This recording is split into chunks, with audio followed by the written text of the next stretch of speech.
Aamin si Wang Bu sa mga nangyari doon sa bilyar na yon. Yun nga, aamin na ako na nangyaring pagpalo sa amin Tomodachi ng tako. Yung pagpunta namin ni Awit doon sa bilyaran, kinausap ko si Tomodachi kung pwede mag-content kami.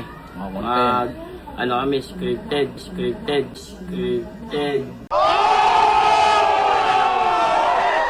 Okay mga kapenyo ko, update nga tayo dito kay Awit Gamer at Wang Bu about nga dito sa pagpalo sa kanya ni Tomodachi. At dito mga kapenyo, umamin na nga talaga itong si Wang Bu na talagang inaaya nga daw niya sana itong si Tomodachi ng scripted. Kaso ayaw talaga ni Tomodachi dahil nga hindi naman kasi sanay talaga si Tomodachi sa mga ganyan scripted. Pero sinabi rin dito ni Awit Gamer ang kanilang pustahan sa bilyar na may pustang 110k, totoo daw talaga yon. At dito nga tanggap naman ni Awit na natalo talaga siya sa pustahan nga nila neto ni Tomodachi. At dito mga kapenyo, isiniwalat nga ni Wang Bu na siya talaga ang dahilan o promotor kung bakit nga napikon sa kanya etong si Tomodachi. At tara mga kapenyo, wag na natin patagalin at sabay-sabay nga natin panoorin sa pag-amin nga ni Wang Bu dito sa pagkapikon sa kanya ni Tomodachi. Aamin si Wang Bu sa mga nangyari doon sa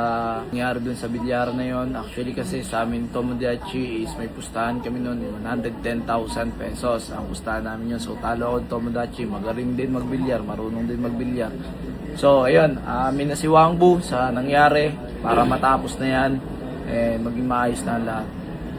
Yun nga, aamin na ako na sa nangyaring pagpalo sa amin Tomodachi ng tako. So marami kasi nakikiisip dyan marami nakikisaw-saw, wala naman talagang alam. So, yung pagpunta namin ni Awit doon sa bilyaran, kinausap ko si Awit, pwede ba tayo collab kay Tomodachi? Uy, hindi pa ako pumayag nun kasi sabi ko, pustahan yun. Pare, maseryosong laban yun. Ngayon, kinausap ko si Tomodachi kung pwede mag-content kami. Kami, scripted. Kinukulit ko na siya, sabi niya, hindi daw siya aware sa mga scripted na yan. So yung mga kapengyo, no, kumbaga inulit na pala ni Wang Bu dito kay Tomodachi, pero sinabi nga ni Tomodachi na hindi siya aware sa mga scripted kasi alam naman natin, no, lagi sinasabi nga ni Tomodachi sa kanyang mga vlog, lahat ng mga ginagawa niya doon sa kanyang video at even though yung mga nag-viral niya na may sinampal siya, na may mga sinampulan siya, totoo daw talaga yun. So dito mga kapengyo, ang nasira kasi etong si Tomodachi sa pag-amin naman neto ni Awit Gamer about dito sa nilabas nga ni Boss Dam na video. So at least mga kapengyo, narinig natin mismo, no, galing kay Wang Bu na siya pala talaga ang dahilan nito at gusto niya sanang ayain nga si Tomodachi, pero eto nga sinasabi ni Tomodachi na hindi siya aware. Pakinggan pa natin sasabihin niya. Ayaw niya. Tapos andun si Keiko Matos, andun din mga nanonood. Marami rin Hindi pre, hindi naman kasi scripted ang wala siya eto papaliwanag ko sa'yo mali mo Si Tomo iba yan, hindi siya pure influencer, no? Hindi siya pure vlogger. Hindi siya katulad natin na anytime pwedeng gumawa ng scripted. Nagigets mo yung sinasabi ko. So paliwanag mo. So yun, hanggang sa ayaw niya pumayag kasi sabi ko nga, gawa tayo ng content para mag-boom. Kinukulit ko siya hanggang sa nakainom na ako, pre. Dami ko nang nainom na alak nun. Ito kasi ang ganito yan. Ilang beses ko na rin sinaway ito. Actually, hinaltak ko pa to papasok ng sasakyan. Kasi nilapitan na ako ni Tomo Sabi niya sa akin na, pre, sawayin mo yan. Aabutin sa akin yan. Sinaway ko na siya. Sabi ko, hindi, pagpasyensya mo na lang, pre. Pasukin ko na lang sa sasakyan. Dinala ko na, hinaltak ko na sa sasakyan. Ang bumalik pa. Ayun. Yan, sige, paliwanag mo bakit siya. Kaya pala napalo talaga etong si Wang Bu. Makulit na talaga siya, nagmaoy na. Napikon sa'yo. Yun nga. Pre, paliwanag mo bakit siya napikon. Talagang napikon siya sa akin kasi kinukulit ko siya. Tapos ito pa, yung kinukulit ko na yung mga kaibigan niya, yung manager nung sa bilyaran. Ayun. Tama nga yung sabi ni Tomo mga kapenyo na di baling okay lang siyang kulitin. Wag lang yung mismong nag-ano sa kanila, nagpakain, naglibre doon. Yung kumbaga yung may-ari ng bilyaran, no, talagang kinukulit na nga rin daw talaga neto ni Wang Bu. Kaya pala nangyari yung insidente. Parang nabastos ko ata na sinabi ko. Tapos, wala akong pakialam dyan. Parang doon siya na-trigger na alam mo, sabihin ko sa'yo, mali mo pre. Ano? Okay, ang mali mo pre. Bukod sa nangulit ka na doon, okay na kay Tomo eh. Kahit siya nakulitin mo pre, inuunawa ka niya eh. Hindi ko siya kinakampihan ha, dahil magkumpare kami. Kasi in-invite ko yan ng birthday ng anak ko, kinuha ko siya ninong. Magkumpare kami yan.